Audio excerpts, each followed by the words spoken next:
ठरलं तर मग या मालिकेच्या पुढील काही येणाऱ्या भागांचे लेटेस्ट त्याचबरोबर इंटरेस्टिंग अपडेट आपण आपल्या आजच्या या व्हिडिओमध्ये जाणून घेणार आहोत। चला तर मग मित्रांनो, अजिबात वेळ वाया न घालवता सुरुवात करूया आपल्या आजच्या या व्हिडिओला।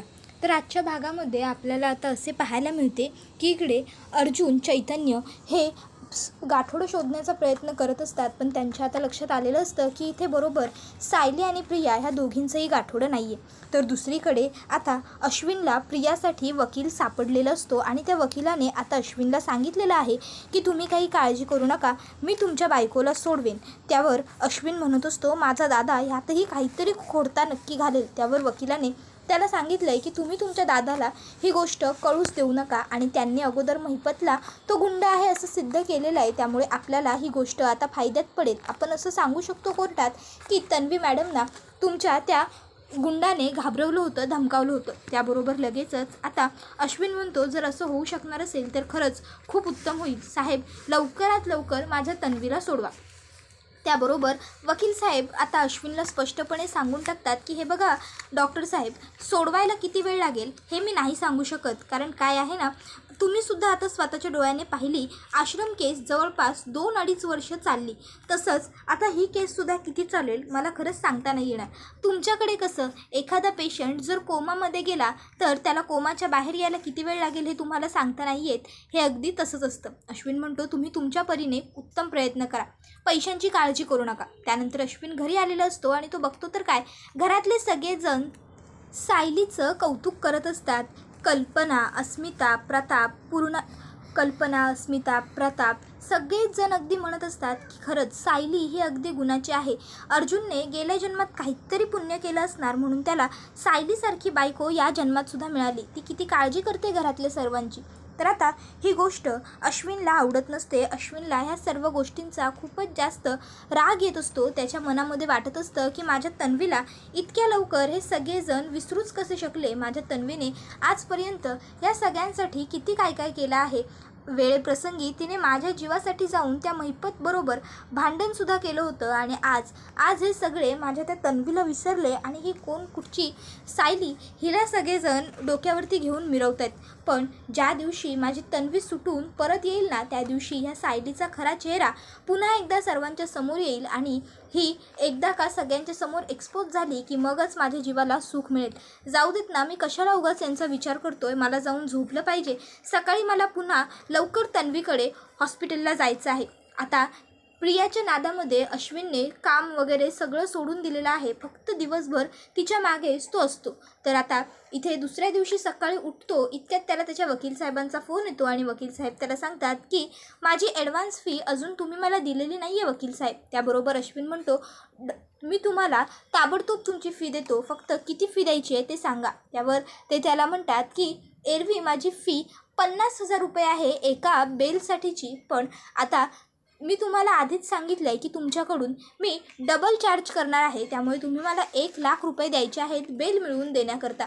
त्याबरोबर अश्विन म्हणतो ठीक आहे, जर तुम्ही माझ्या तन्वीला सोडवणार असाल तर मी तुम्हाला 1,00,000 रुपये द्यायलासुद्धा तयार आहे। आणि मग लगेचच आता तो त्याच्या घरातून निघतो। आता घरातले त्याला प्रश्न विचारत असतात की कुठे चाललायस काय, तर अश्विन त्यांना उलट उत्तर देतो तुम्हाला सगळ्यांना माझ्याशी काही घेणं देणं आहे का, नाही ना, मग कशाला उगाच मला विचारताय, जाऊ दे मी कुठे पण जाऊ, मेलो मी तरी तुम्हाला काही फरक पडणार आहे का।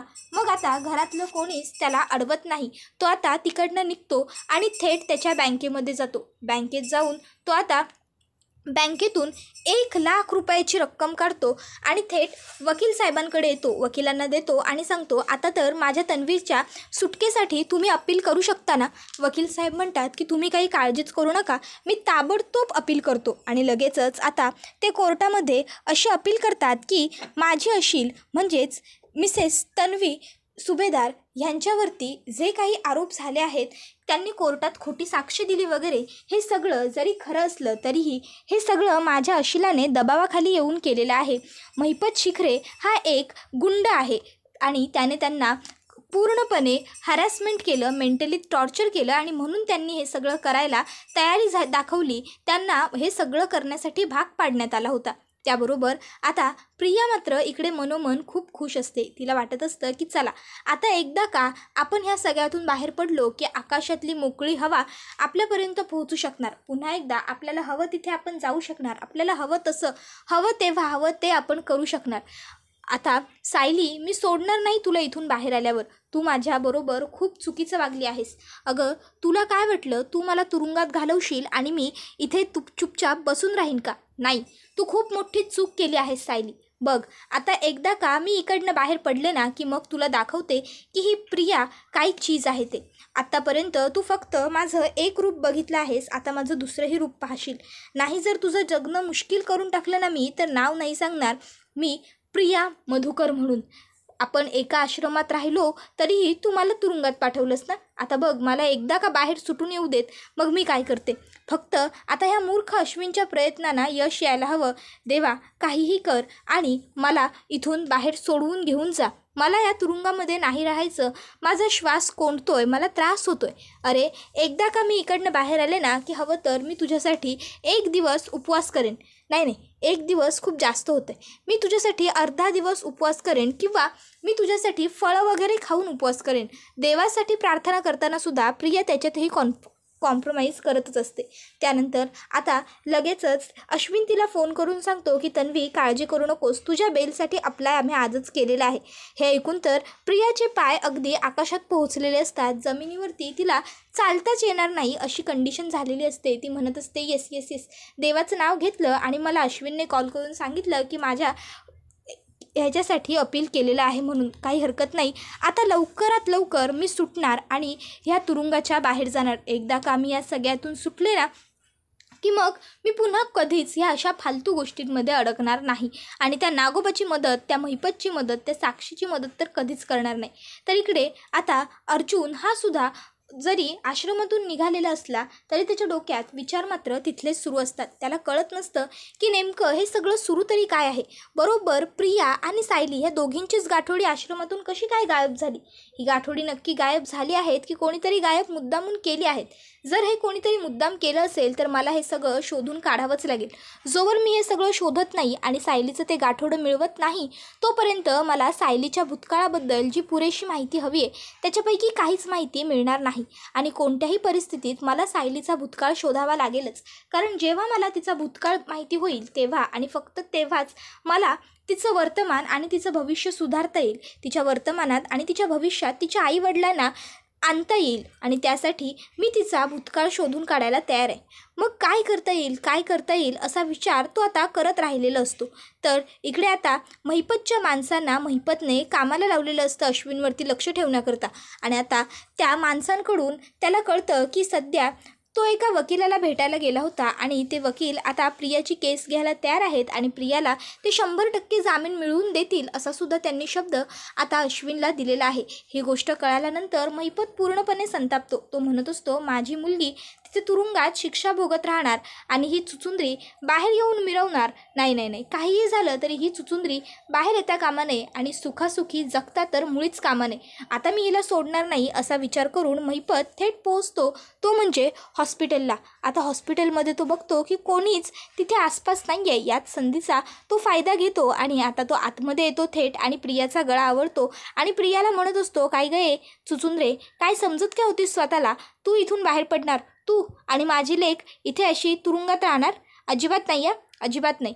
मुळात तुझी लायकीच नाही आहे इथून बाहेर पडण्याची. त्यामुळे तुला इथून बाहेर कोण आणि कसा सोडवतो ना ते मी सुद्धा बघतोच. बघ, नाही जर तुला इथेच सडवून मारली ना तर नाव नाही सांगणार मी महिपत शिखरे म्हणून. आजपर्यंत महिपत शिखरे जे काही बोललं आहे ते सगळं त्याने सत्यात उतरून दाखवलेलं आहे.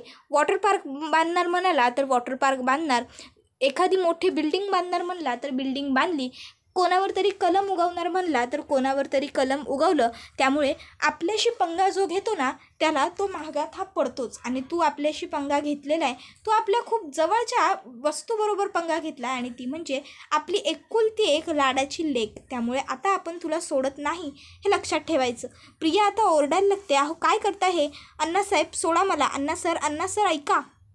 पण अण्णा काहीच ऐकून घ्यायच्या मूडमध्ये नसतात. मग आता साक्षी ही अण्णांना म्हणत असते, अण्णा हो काय करताय, कोणी बघितलं तर प्रॉब्लेम होईल, अण्णा हो ऐका माझं अण्णा. पण महिपत शिखरे म्हणत असतो की मेली तर मरू देत, तसंही हिच्या मरण्याने फारसा काही कोणाला फरक पडेल असं मला वाटत नाही. तिचा तो येडा बावळट डॉक्टर नवरा रडेल आणि हिला विसरून जाऊन एखाद्या दुसऱ्या सोजवळ साध्या आणि चांगल्या मुलीशी लग्न करून सेटल होईल. उलट भविष्यात मला त्याचे आशीर्वादच मिळतील की ही अशी नीच नालायक वृत्तीची मुलगी मी त्याच्या आयुष्यातून कायमची हिरावून घेतली. त्याबरोबर आता लगेचच पुढे तो म्हणत असतो की लक्षात ठेव, तू जरी या तुरुंगाच्या बाहेर सुटून आलीस ना तरीसुद्धा मी तुला फार काळ बाहेर जगू देणार नाही. मी नाही जर तुला मारून टाकलं तर नाव नाही सांगणार मी. त्याबरोबर लगेचच आता मात्र प्रिया इथे पूर्णपणे घाबरून जाते. तिला कळतच नसतं की आपण आता काय करावं, कसं रिॲक्ट व्हावं. इतक्यात त्या ठिकाणी आता अश्विन आलेला असतो आणि आता अश्विन बघतो की प्रियाचा गळा हा महिपतने पकडलेला आहे. मग महिपत आता लगेचच त्याला म्हणत असतो की 1 मिनटं सोडा माझ्या बायकोला सोडा. आणि मग तो प्रियाला सोडवतो. तिला विचारतो, तन्वी तू ठीक आहेस ना? त्यावरती म्हणते, हो अश्विन मी एकदम व्यवस्थित आहे. अरे हॉस्पिटलमध्ये येऊन एवढा कडक पहारा असून जर हा माणूस मला अशी धमकी देऊ शकतो, मला घाबरवू शकतो, तर तू विचार कर ना की ज्यावेळेस मी एकटी होते, माझ्यासोबत माझं असं हक्काचं कोणीच नव्हतं, ना माझी आई ना माझे बाबा, कोणीच नव्हतं, त्यावेळेस याने माझा किती फायदा घेतला असेल. माझ्या साधेपणाच्या, माझ्या एकटेपणाच्या, प्रत्येक प्रसंगाच्या वेळी याने माझा फायदा घेतला. अरे याच्या मुलीला निर्दोष सोडवण्यासाठी सुद्धा याने माझाच फायदा घेतला आणि शेवटी मलाच यामध्ये गोवण्याचा प्रयत्न केला. पण मी खरं सांगते अश्विन, मी काहीच केलेलं नाही आहे. तर आता आपण दुसऱ्या दिवशी पाहतो की आता इथे सगळं व्यवस्थित सुरळीत सुरू असतं आणि अश्विनला ठरवल्याप्रमाणे अर्जुनला या सगळ्याबद्दल काही माहीतसुद्धा नसतं. तर सायलीला मात्र आता एका वेगळ्याच गोष्टीचं टेन्शन असतं आणि ते म्हणजे घरामध्ये बाप्पा विराजमान झालेला आहे. सगळीकडे आनंदी प्रसन्न वातावरण आहे, पण यांचं मात्र काहीतरी वेगळंच सुरू आहे आणि ते मला जाणवतं आहे, पण मला कळत नाही आहे नेमकं काय सुरू आहे. मी काय करू, विचारू का यांना? मग सायली आता पुन्हा अर्जुनला म्हणते, अर्जुन सर तुमचं काय चाललं आहे? घरात बाप्पा विराजमान झाले आहेत, विघ्नहर्ता दारात असताना, घरात असताना प्रत्येक वेळेस तुम्ही सतत बाहेर का जात असता? एवढं महत्त्वाचं तुमचं बाहेर काम असतं तरी काय की जे तुम्हाला घरातून करता येत नाही? तसंही तुम्हाला जर सुट्टी असेल तर तुम्ही मीटिंग्स वगैरे ऑनलाईन घेताच की. मग बरोबर आजच तुम्हाला मीटिंगला बाहेर का जायचं होतं? नक्की मीटिंगच होती ना की आणखीन काही? त्याबरोबर लगेचच आता तिने असं म्हटल्यावर अर्जुन म्हणतो, बायको अगं शांत हो, रिलॅक्स. तू कुठच्या पॉईंटवरून कुठपर्यंत पोहोचलीस? असं काही नाही आहे प्लीज. त्याबरोबर लगेचच सायली म्हणत असते, नाही तसं काही नाही आहे ना, तसं काही नसलंच पाहिजे. आणि मग ती लगेचच आता तिच्या कामांना सुरुवात करायला लागते पुन्हा एकदा. तर अर्जुन म्हणतो, बायको अगं असं काय करतेस? काल मोदक बनवले असशील ना, मग त्यातले मला काहीतरी खायला दे, माझ्यासाठी काढून ठेवले असशील की.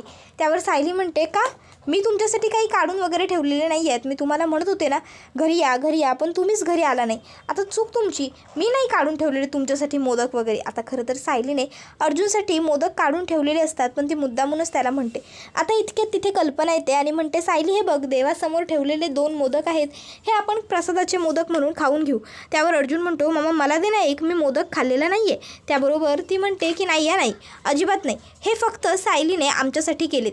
त्याबरोबर आता अर्जुन हा सायलीला खुणावतो, बायको हा मोदक मी खाऊ का? त्यावर सायली त्याला खुणावते की नाही, मला हा मोदक हवा आहे, मला खायचं आहे. त्याबरोबर अर्जुन म्हणतो, बरं ठीक आहे तू घे. आणि मग लगेचच आता अर्जुन हा डायनिंग टेबलवरून उठतो आणि त्याला काही सापडतंय का जेवायला हे तो आता बघायला लागतो. पहिलं तर तो त्या दोघींनाही रिक्वेस्ट करतो की प्लीज मी मोदक एकही खाल्लेला नाही आहे, मला मोदक खायला द्या ना प्लीज. पण त्या दोघींपैकी एकही कोणी त्याचं ऐकत नाही. डायनिंग टेबलवरती येऊन उठून ज्यावेळेस अर्जुन फ्रीज उघडतो त्यावेळेस फ्रीजमध्ये काही जेवण शिल्लक नसतं, सगळं जेवण संपलेलं असतं.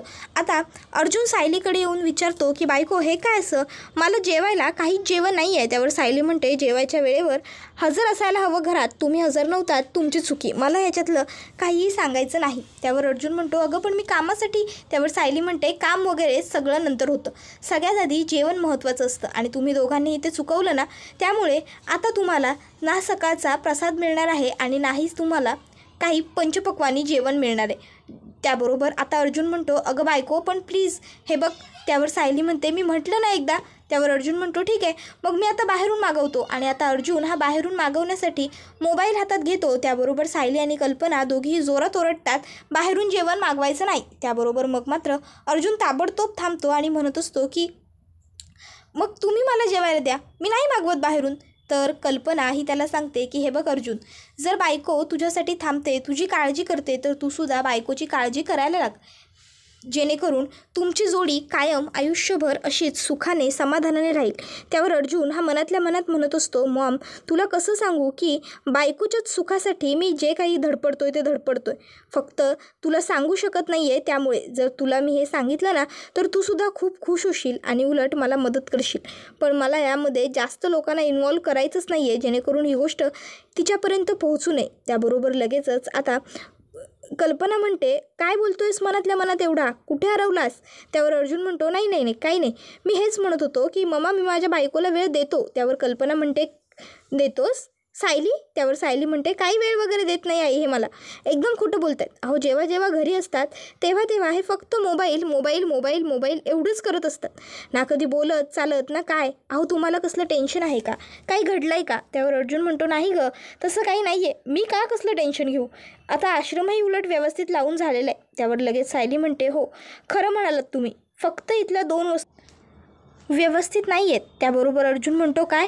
त्यावर सायली म्हणते, एक तर तुमचं कपाट आणि दुसरे म्हणजे तुम्ही 2 व्यक्ती आणि वस्तू अशा आहात ना की ज्या अगदी एकाला मेक सारखी झालेली आहे. त्यावर आता सायली या गोष्टीबद्दल कल्पनाबरोबर पण बोलते, तर कल्पना ही तिला हेच सांगते की अर्जुन कामात आहे ना, त्याचंच त्याने टेन्शन कसलं तरी केस वगैरेचं घेतलं असेल, तू काळजी फार करू नकोस.